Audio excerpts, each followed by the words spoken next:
Aleluia! Essa canção é muito propícia à mensagem que vai ser trazida hoje. Essa canção diz que a nossa alma anseia pela presença de Deus. Nós começamos uma série de mensagens desde o domingo passado. Por mais que aqui em Orlando não tenha tido essa mensagem, essa pregação, mas está lá no YouTube. Nós não tivemos porque um amigão nosso, um homem de Deus, esteve pregando aqui, pastor Gui Rebustini, da Igreja Amor e Movimento, lá de São Paulo. E ele foi tão usado por Deus, né? Foi um tempo que eu e minha família estávamos descansando um pouquinho, mas acompanhamos a mensagem, falando sobre a saída do povo de Deus do Egito, né? Indo em direção à Terra Prometida. Foi uma mensagem muito edificante, que também vai entrar lá no YouTube. Mas a mensagem da série, na verdade, é uma série que fala sobre disciplinas espirituais. Talvez para muita gente, isso é tão comum. Disciplina espiritual, pastor, eu sei. É oração, né? É jejum, é leitura da palavra. Sabe qual é o maior problema do ser humano?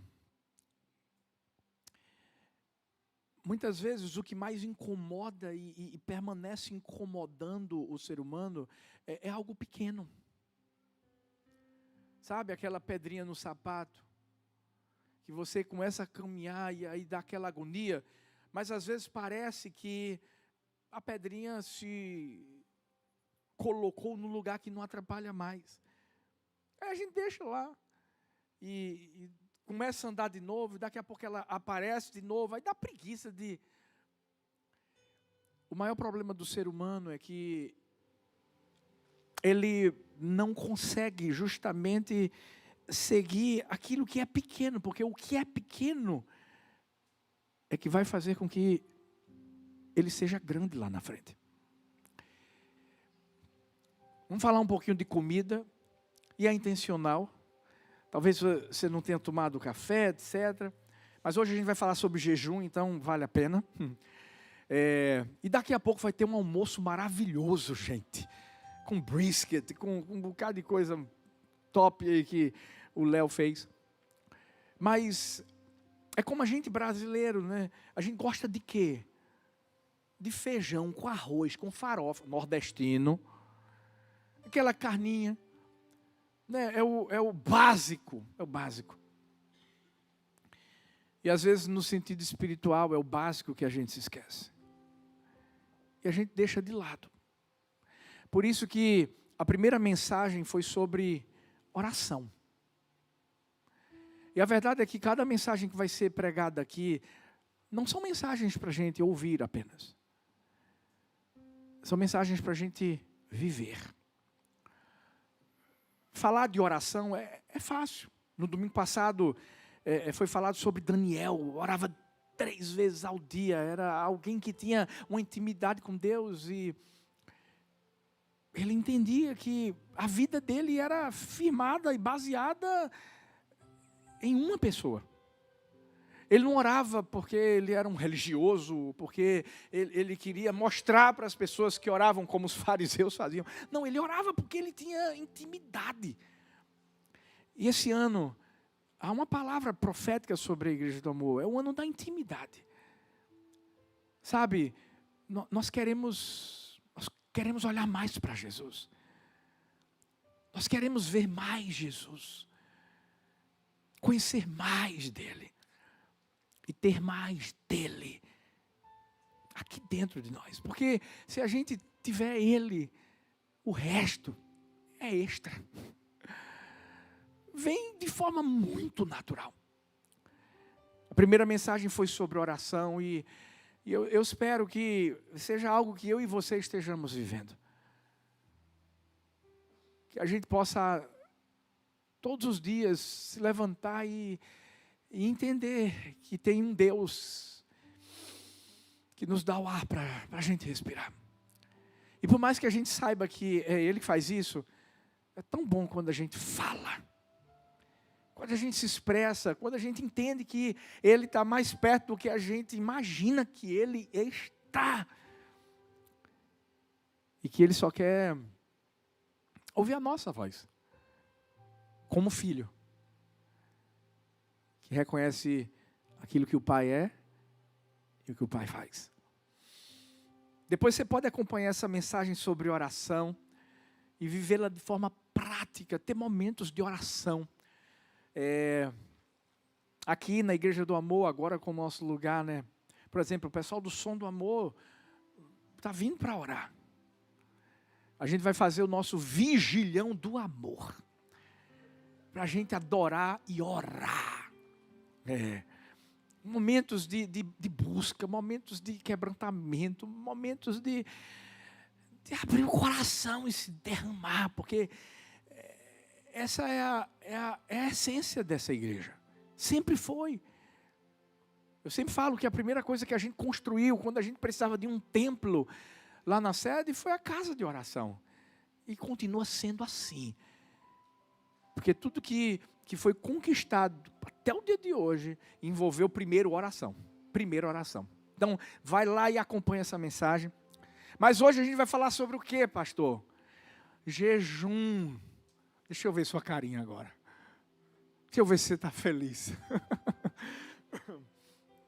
Porque eu pelo menos tenho aprendido que quando a gente fala sobre disciplinas espirituais, é como se você fosse no supermercado e tivesse que comprar alguns ingredientes para fazer uma comida muito gostosa. Por exemplo, esses dias, né, meu cunhado fez um macarrão ao molho fungi com a carne lá. Que carne era aquela, Paulo?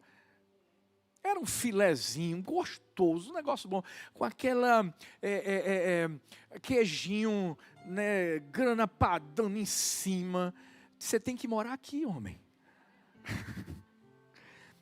Mas, por exemplo, ele teve que ir no supermercado e comprar os ingredientes.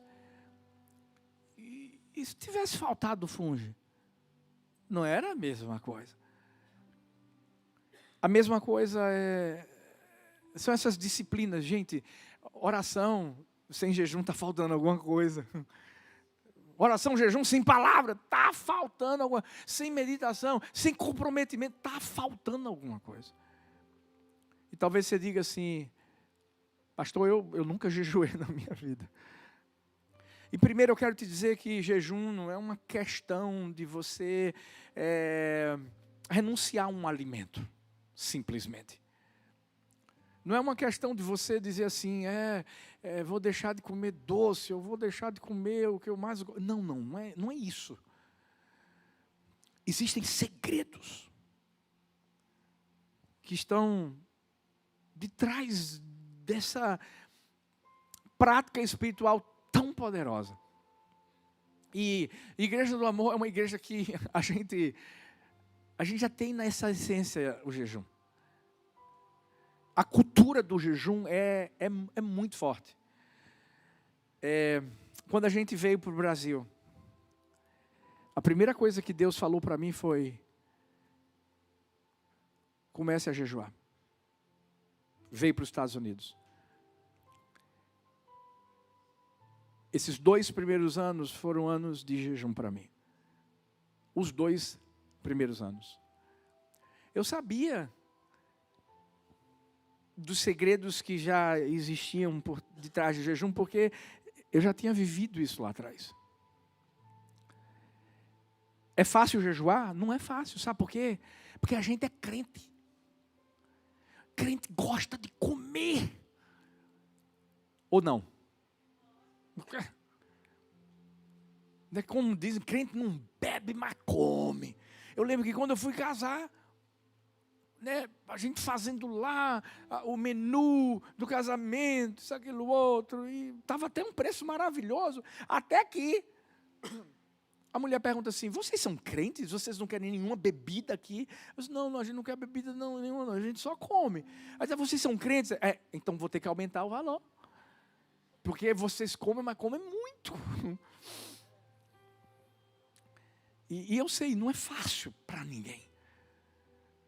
Talvez você pense assim, o pastor disse que jejuou os 2 anos aqui, gente, que coisa maravilhosa. É fácil para ele. O quê? Toda vez que Deus fala para mim assim, você vai jejuar, e bate aquela tristeza, humanamente falando. Porque eu sei o que é que Deus vai pedir de mim.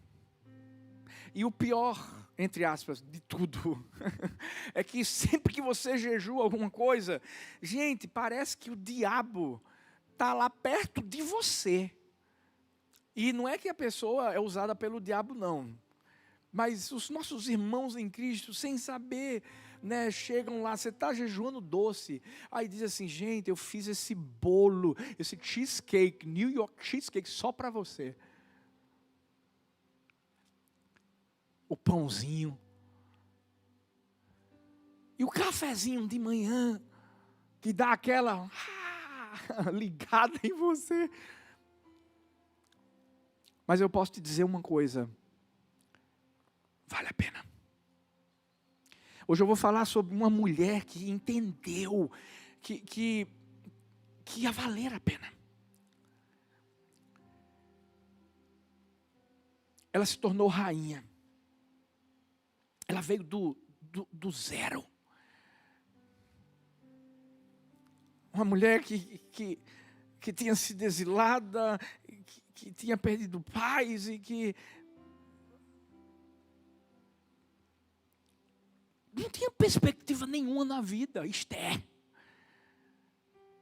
Mas teve um homem, Mordecai, que olhou para ela e que começou a ensinar princípios, disciplinas espirituais. Muito mais do que ensiná-la a ser uma mulher sábia que alcançaria a realeza. Não. Esther só foi ao trono porque um dia ela entendeu que isso era feito através de oração, através de jejum e de renúncia. Quais são as verdades que a gente pode aprender sobre o jejum de Esther? Lá em Esther capítulo 4, versículo 16, a Bíblia diz assim, ajunta todos os judeus que se acharem em Susã, e jejuai por mim, e não comais, nem bebais, nem de dia, por 3 dias, nem de dia, nem de noite, e eu e as minhas servas também assim jejuaremos, depois irei ter com o rei, ainda que não seja segundo a lei, se pereci. Contextualizando a história, você deve se lembrar que depois que a rainha Esther se tornou rainha, Mordecai era alguém que se destacava também ali no reinado do rei Assuero. Mas havia um homem que não ia com a cara dele, Amã. E Amã não queria apenas prejudicar Mordecai, queria prejudicar o povo do qual Mordecai fazia parte. E por que Amã queria fazer isso? Sabe por quê? Porque Mordecai era alguém que vivia práticas espirituais e não abria mão delas. Amã queria que Mordecai viesse a se prostrar diante dele. Mas Mordecai era alguém fiel a Deus, ao Deus de Israel. Ele não se prostrava. Mordecai com certeza era alguém que amava Deus, que era íntimo de Deus e que reconhecia quem Deus era na vida dele. E por conta disso, Amã então se levanta e começa um complô contra a vida de Mordecai.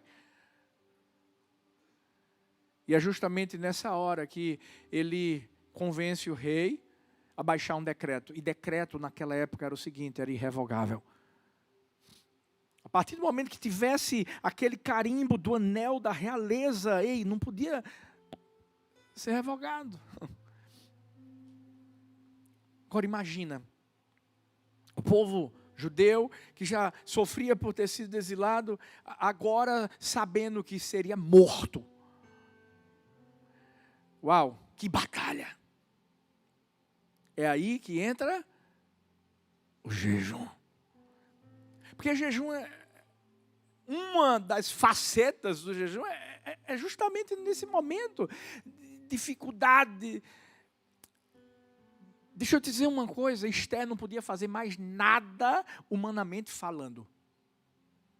O poder dela de rainha não podia revogar aquele decreto. Mas Mordecai lembrou a Esther disciplinas espirituais que o povo de Israel, já vivia. Lembre-se que eles não estão em Israel. O povo da Síria não estava acostumado a jejuar. Pelo contrário, era um povo que vivia nos banquetes. Realeza?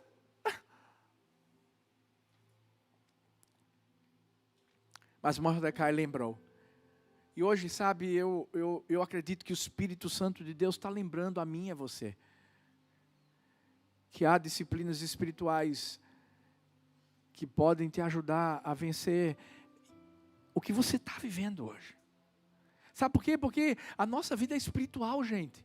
As guerras que a gente vive, por mais que se manifestem no físico, elas são espirituais. Há batalhas que a gente vive, há guerras que a gente vive, que a gente sabe que o diabo se levantando. Eu lembro que quando a gente foi começar o primeiro culto aqui da Igreja do Amor, um dia antes, gente, eu estava tão empolgado. A gente começou lá em Kissimmee, eu feliz de viver esse propósito, de alcançar vidas. Eu lembro que eu tive um momento com Thalita, de oração, de busca, uma coisa tão linda, gostosa. A gente chorava na presença de Deus. Depois disse assim: filha, eu vou treinar. E eu entrei no carro, coloquei o fone e cheguei, né, na academia. Né, eu lembro que eu saí do carro, eu pensei que tinha fechado o carro, entrei na academia, treinei, louvando, adorando. Quando eu voltei, pegando fogo, eu percebi que minha carteira não estava com os meus cartões. Gente, eu estou falando de Estados Unidos. Eu tenho 2 celulares, porque é um do Brasil, outro aqui dos Estados Unidos. Eu tinha levado dos Estados Unidos, ainda bem que o cara não pegou do Brasil. Quando eu vi, o cara já estava fazendo um bocado de compra. Consegui estornar, mas foi quando Deus disse assim: você sabe o que está acontecendo.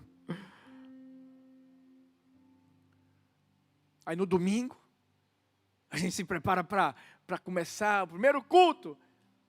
Gente, não sei se já aconteceu com você que mora aqui, mas pelo menos lá em casa, no início, entraram umas 3 cobras. No dia do culto, quando a gente estava se preparando para sair, para ir para o culto, entra lá no lugar da piscina, parecia que era o diabo olhando assim para a gente. Eu só fiz assim: você está aí, você não vai entrar em casa, eu vou cultuar. E Deus disse assim: você sabe. Mas eu estava jejuando. Às vezes as pessoas pensam assim: pastor, não vou jejuar não, porque eu vou dizer uma coisa, eu fico fraco quando eu deixo de comer. Deixa eu te dizer uma coisa, quando você jejua é que você fica forte. Sabe por quê? A primeira verdade de Deus para a minha vida e para a sua vida, e que Esther apresenta a gente, é que o jejum é um ato de dependência. Se você achar que você vai resolver as coisas no braço da carne, se você achar que você consegue lidar com as situações difíceis da vida, porque você é qualificado, se você achar que é porque você tem dinheiro, é porque você tem título, você vai perder. Se Esther não tivesse reconhecido a dependência que ela tinha em Deus, que a força que ela precisava vinha de Deus. É como Zacarias 4:6 diz: não é por força, não é pelo poder meu, não é violência, é pelo Espírito, diz o Senhor dos exércitos. Jejum é um ato de dependência. Jejum nos desafia a deixarmos de lado o nosso orgulho, a nossa prepotência, o acharmos que nós somos, o acharmos que nós podemos fazer. Não.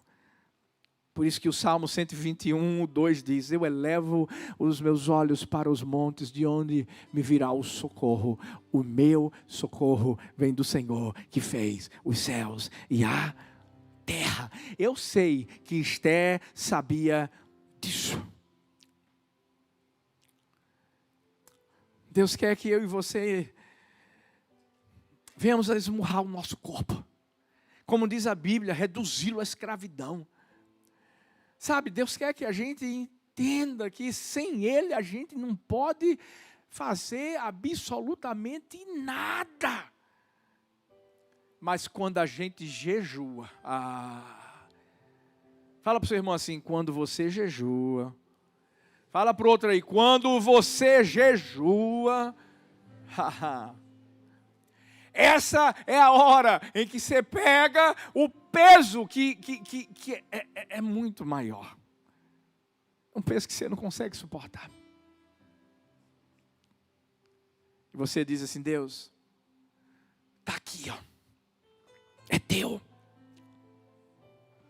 Hoje Deus está nos chamando a dependermos inteiramente dEle. Hoje a gente não vai ouvir essa mensagem apenas e sair daqui. Não. Hoje a gente vai ouvir, vai viver essa palavra. Eu não sei qual é o desafio que você tem vivido. Eu não sei qual é a petição que você tem feito. Talvez você já tenha orado. É o primeiro passo. Mas está faltando. Está faltando algo. Que tal jejuar? Que tal simplesmente dizer a Deus, Deus, eu confio em Ti. Agora entenda que o jejum não é porque você está querendo barganhar com Deus, o jejum não é porque você quer alguma bênção, o jejum não é porque você está dizendo, Deus, só está vendo, deixei de comer isso, deixei de comer aquilo, não estou mais nas redes sociais. Não é isso. Perceba que o que Esther vai dizer assim, eu vou jejuar, as minhas servas vão jejuar, o povo de Israel vai jejuar. Agora, se eu perecer, eu pereci. Quando a gente entende que o jejum, mais do que fazer algo do lado de fora, faz do lado de dentro. É uma questão de Deus trabalhar aqui, no nosso coração. Dependendo dEle. Confiando nele. Esperando nele. Mas eu entendo uma coisa. Um jejum quando feito com a motivação certa. É a segunda verdade de Deus para mim e para você nessa manhã. Ele muda destinos. A Bíblia vai falar, no livro de Esther, capítulo 5, versículo 1 até o 3, diz, sucedeu, pois, que ao terceiro dia, Esther se vestiu com trajes reais, se pôs no pátio interior da casa do rei, de frente do aposento do rei. O rei estava sentado no seu trono real, na casa real, de frente para a porta do aposento. E sucedeu o quê? Vendo o rei a rainha Esther, que estava no pátio, alcançou ela graça aos seus olhos. E o rei apontou para Esther o cetro de ouro que estava na sua mão. E Esther se chegou e tocou a ponta do cetro. Uau! Aqui nós vamos observar uma graça que Deus trouxe sobre a vida de Esther. Entenda bem. O jejum não é para mostrar para Deus que a gente merece alguma coisa. Não. O jejum não é para mostrar para Deus que eu estou fazendo algo. Não. É para mostrar para a gente que se não for a graça, que se não for o favor, que se não for a bondade dele. Por isso que, deixa eu te dizer uma coisa, a gente não precisa fazer como os fariseus faziam, para mostrarem que eles jejuavam.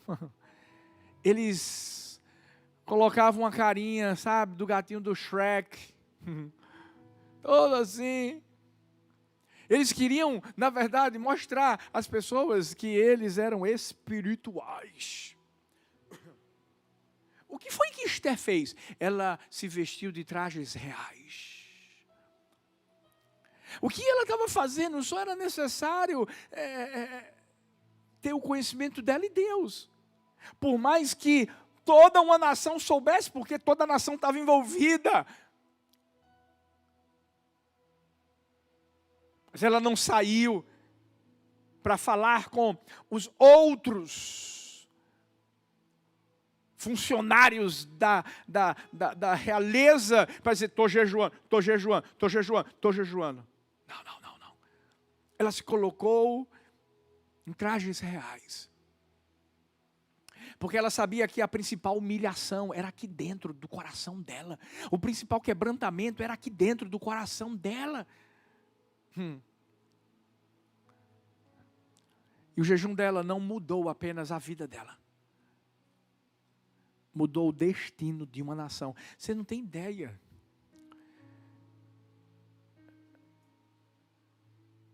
Você não tem ideia. De onde aquilo que você faz no reino espiritual pode chegar.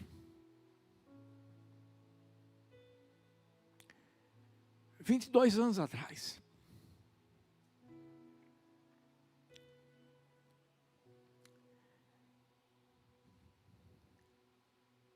Eu jejuava por isso. Havia uma palavra profética de paulista para o mundo.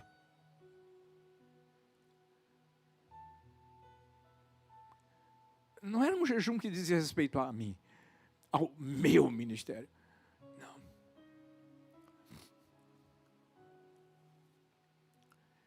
Houve uma época que Deus dizia assim, filho, você não vai tomar café.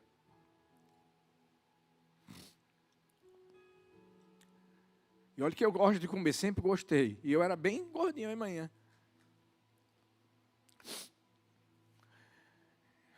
Teve uma hora que Deus disse assim, agora eu quero que você corte o doce. E geralmente no jejum que a gente faz, a gente pergunta a Deus, até quando? E Deus disse assim, eu vou te dizer até quando. Eu cortei o chocolate que eu era fã. Passou um ano. Eu dizia, e aí Deus? Ele, mais um. 3 anos. Eu, glória a Deus, agora já deu. Mais um. E foram 8 anos. Para que uma semente fosse plantada. Numa cidade que ninguém conhecia antes. Paulista.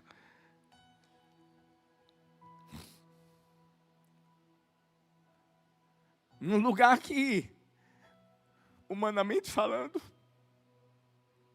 não tinha muita perspectiva.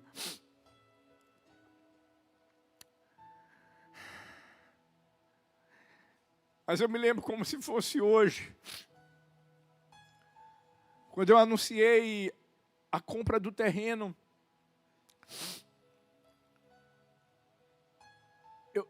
Era um encontro com Deus, uma chegada de encontro, e eu peguei um diamante negro, porque eu amava. E ali Thalita anunciava que eu estava entregando o jejum. Eu nunca imaginei que tanta gente ia chorar me vendo comer um chocolate.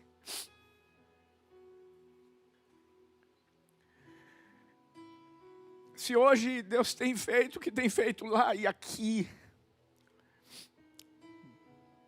não é porque eu jejuei apenas, é porque a gente tem uma igreja que a gente não fala muito sobre jejum lá. Sabe por quê? Todo mundo jejua. A gente não fala muito sobre oração. Sabe por quê? Todo mundo ora. A gente, na verdade, tem essas séries só para que a gente nunca se esqueça e que as pessoas novas peguem o mesmo DNA. E vivam a mesma essência. Talvez você está dizendo, eu tenho não sei quantos anos de crente, eu nunca jejuei. Então começa agora. Faça um jejum de dependência. Faça um jejum que entende que vai mudar seu destino primeiro para mudar o destino das outras pessoas. Porque eu vou te dizer, vale a pena. Não é carro não, gente, pode ficar tranquilo. É só para você jejuar mais. A rainha Esther entendeu isso.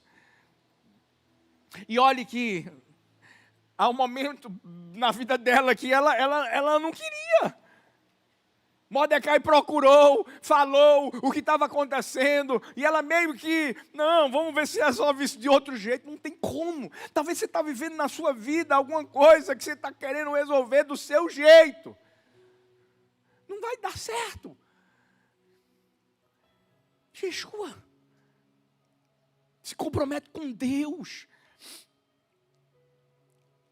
Porque só dessa forma, quando a Bíblia diz em Salmos 37:5, entrega o teu caminho ao Senhor, confia nele, e Ele fará. Sabe, Deus está dizendo, vamos, renuncie.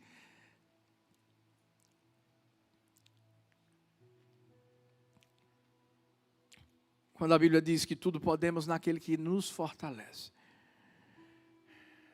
Não é porque Deus está dizendo assim, você é forte o suficiente para vencer essa batalha.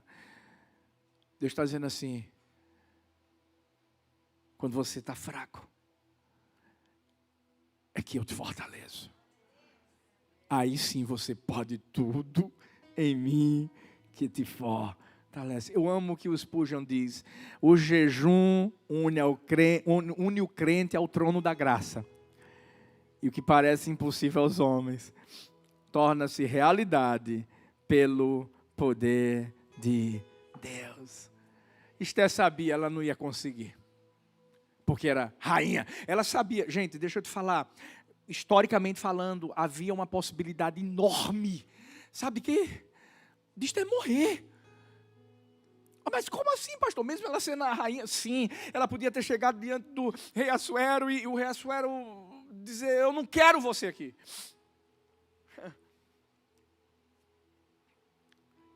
Ela seria morta. Mas ela entendeu, gente, tem coisas que você tem que entender. Ei, não está no âmbito humano, está no âmbito espiritual. Seja o que for que você está vivendo, seja lá no Brasil, seja aqui, você aqui nos Estados Unidos. Né? A gente sabe os desejos, os anseios de muita gente que está aqui. De visto, de documento, de casa, de trabalho.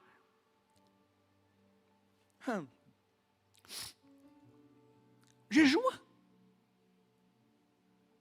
Coloca a tua situação diante de Deus. Jejua. Entenda que só Ele pode entrar com provisão na sua vida. Jejua. Você vai ver o que é que Deus vai fazer. Porque o jejum nos leva para o trono da graça. E as coisas começam a acontecer. Agora tem uma coisa. Você vai ter que ter calma. Porque tem gente que diz assim, vou jejuar. Outro dia Deus já vai dar uma resposta. Aí eu vou jejuar porque... Você vai ter que ter calma. Você vai ter que ter paciência. Existem situações que são mais urgentes e no reino espiritual Deus sabe o que Ele tem que fazer, como fez aqui no caso da rainha Esther. Eu falei a vocês que eu jejuei 8 anos. E cada ano eu estava assim, Deus, é agora, é agora, é agora, é agora. E Deus ainda não. Tem jejuns que eu e você vamos fazer e que parece que não vai mudar nada. Jejuns que parece que são, uau, derrota. Eu jejuei um dia pela minha filha, a primeira. Desde que ela nasceu, eu jejuei, eu orei. Talvez você diga assim, uau, pastor, como é que pode jejuar e não acontecer nada? Não. Aconteceu dentro de mim. E por isso que eu estou aqui hoje. Se eu não tivesse vivido o que eu vivi antes, eu não vivia o que eu estou vivendo agora. É por isso que você tem que entender que primeiro vai ser dentro, para depois ser fora. A vida de Esther mudou primeiro dentro, a coragem que ela teve, a intrepidez de dizer, eu vou até o rei, e se eu morrer, eu morri, mas eu fiz a minha parte.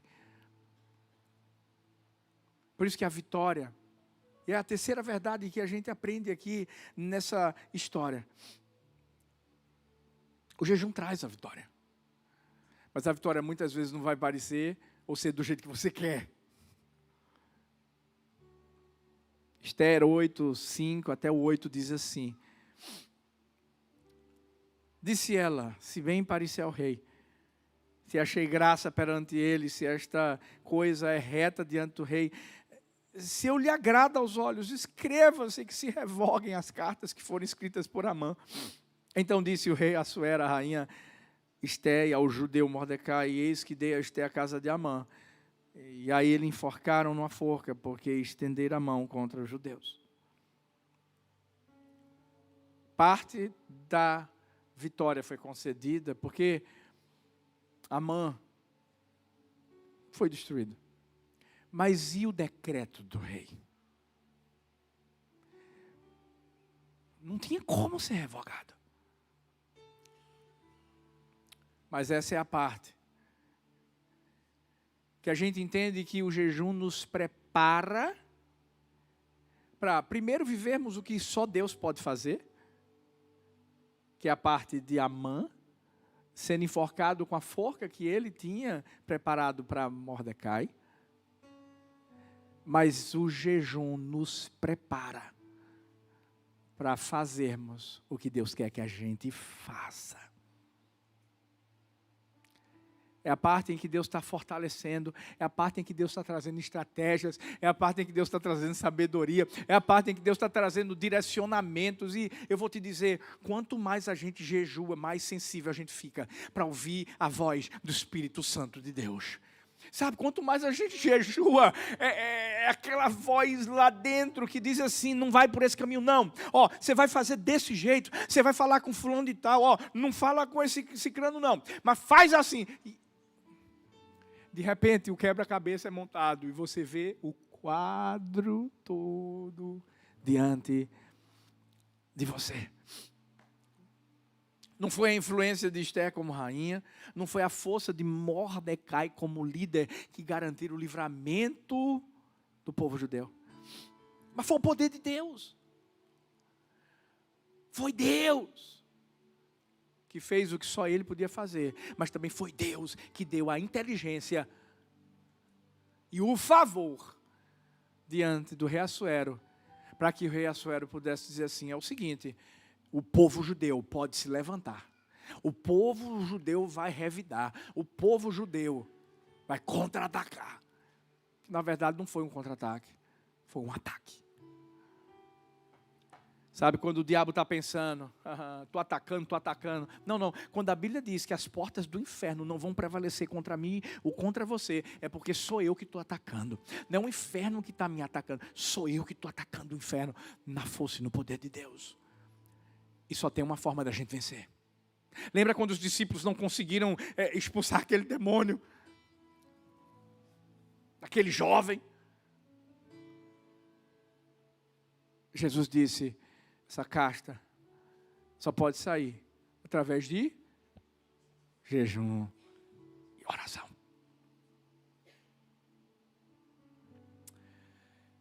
Eu creio, Mas eu creio de uma forma tão profunda no meu espírito que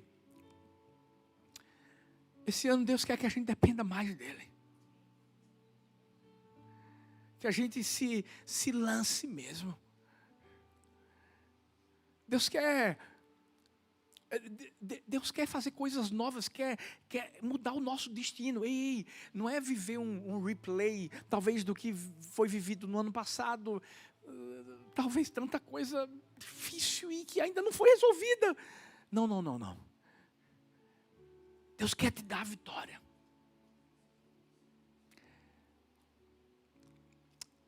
Mas essa vitória não vai vir de você. Tem que ser dele. E para ser dele,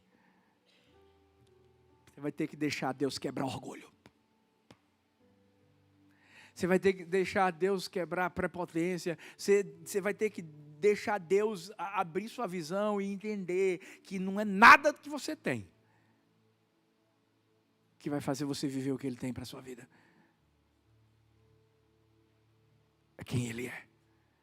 E para ser quem Ele é, a Bíblia diz assim: humilhai-vos perante a poderosa mão do Senhor, e Ele, em tempo oportuno, vos exaltará. Como é que isso acontece, pastor? Oração, jejum. Eu disse que a gente ia sair daqui vivendo isso. Eu queria te desafiar nessa manhã. Fique em pé no seu lugar primeiro, por favor. Eu quero te desafiar.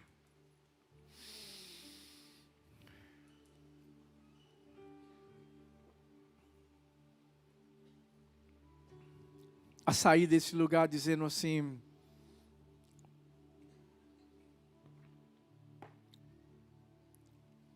Deus, qual é o jejum que o Senhor quer que eu faça? Eu não vou dizer para você, faz esse jejum, não. Existem jejuns específicos que eu até oriento a igreja. Por exemplo, eu jejuo todo domingo para vir pregar. Eu incentivo todos os voluntários a jejuarem. Pessoal do Som do Amor, todo mundo. Apenas para a gente ser mais sensível. Talvez você vai dizer para Deus: Deus, eu vou separar um dia na semana, 2 dias na semana, onde eu quero fazer um jejum de meia-noite até meio-dia. Ou eu quero, nesse dia, tirar algo que eu gosto muito. Ou, Deus, eu acho que eu preciso fazer um jejum que é anual. Eu vou tirar algo que eu sei que eu gosto. Mas eu quero que eu entenda que eu preciso mais de ti do que qualquer outra coisa que venha me satisfazer. Depende do desafio. Mas entenda, o foco não é o desafio em si, é aqui dentro. Vai começar a ser mudado aqui dentro. Tem muitas pessoas que têm dito: nós vivemos a era da graça e não precisamos jejuar mais. É sim, a graça está sobre nós? Está. Mas tem muita gente que está fazendo da graça uma pseudo-soberba. Onde a pessoa se acha e é como se ela não dependesse mais de Deus. A gente nunca pode se esquecer que Ele continua sentado no trono. É Ele que governa sobre tudo, sobre todos.